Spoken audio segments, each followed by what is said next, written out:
Have you ever taken an exam that went horribly, horribly wrong?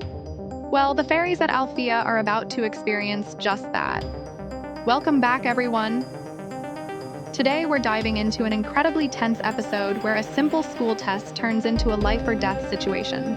It's midterm time at the academy, and the students are heading to the strategic simulation room for their big exam. Professor Palladium explains they have two choices: either confront a powerful dark mage or restore a world ravaged by pollution. It's a classic choice between offense and defense, between fighting evil and healing the world. Most students, eager for action, choose the dark mage challenge. But our gentle fairy, Flora, true to her nature, chooses the second option. She wants to use her powers to bring life back to a damaged environment, a choice that perfectly reflects her peaceful and nurturing personality. As the students prepare, Riven, always the troublemaker, decides to mess with the system controls. He thinks it's a harmless prank, just a little playful touch to stir things up. But this single, reckless act is about to have devastating consequences that nobody could have predicted. Flora steps into the simulation pod, ready to begin her test. She's transported to a virtual world modeled after a place called Dongdo. But something is immediately off. The simulation is too real. The air feels heavy, the ground beneath her feet feels solid, and the desolation is heartbreakingly authentic. She tries to communicate with the control room, to let Professor Palladium know that the simulation's difficulty seems way beyond what was intended. But there's no response. Back in the control room, panic starts to set in. The system has malfunctioned, locking them out completely.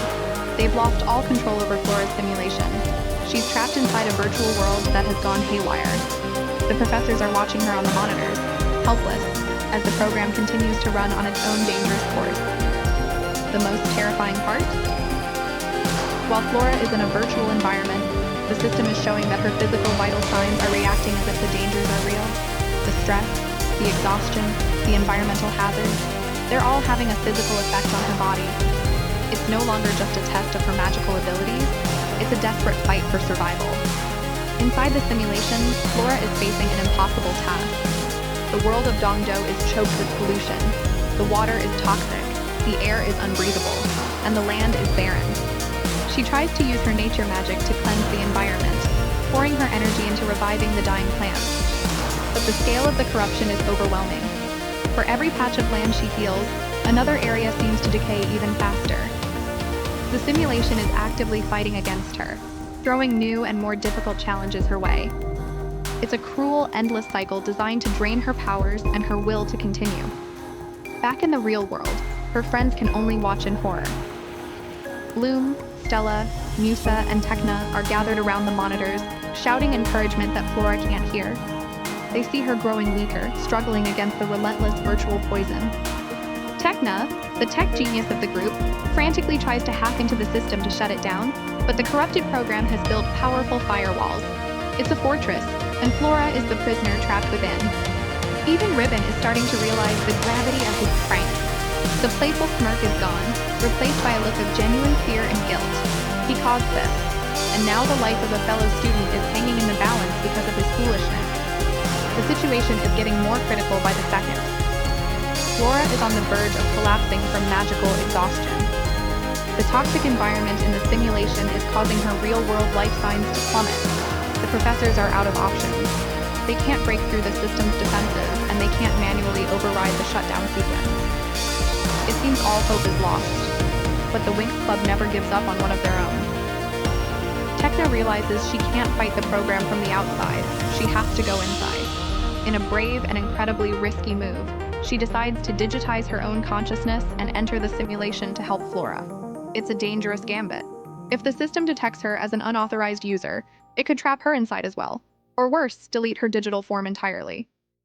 Without a moment's hesitation, Tecna connects herself to the system. Her friends watch anxiously as her body goes limp in her chair, and on the screen, a new digital avatar appears in the desolate world of Dongdo, right beside the struggling Flora. Now it's two fairies against a rogue program.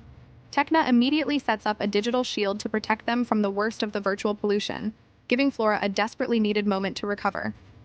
Working together, they combine their strengths. Tecna analyzes the program's source code, looking for a weakness, a backdoor, anything they can exploit to shut it down from the inside. Meanwhile, Flora, with renewed determination, focuses her magic, not on fighting the whole world at once, but on creating a small, purified sanctuary. They realize they can't beat the simulation by its own rules. They have to cheat. Tecna finds a vulnerability, a core command that controls the simulation's environmental engine. It's a long shot, but if they can overload it with pure, concentrated life energy, they might be able to force a system crash. It's all or nothing. Flora gathers the last of her strength, pouring every ounce of her magic into a single seed. Tecna directs her on where to plant it, at the very heart of the system's code. As the seed takes root, it explodes with a blinding light of pure, untainted nature magic, overwhelming the corrupted program. The simulation flickers, distorts, and then, with a final surge, shuts down. Flora and Tecna are thrown back into their bodies in the control room, safe but exhausted.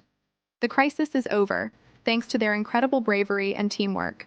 This exam turned out to be the ultimate test, not just of magic, but of friendship and courage. What a wild ride!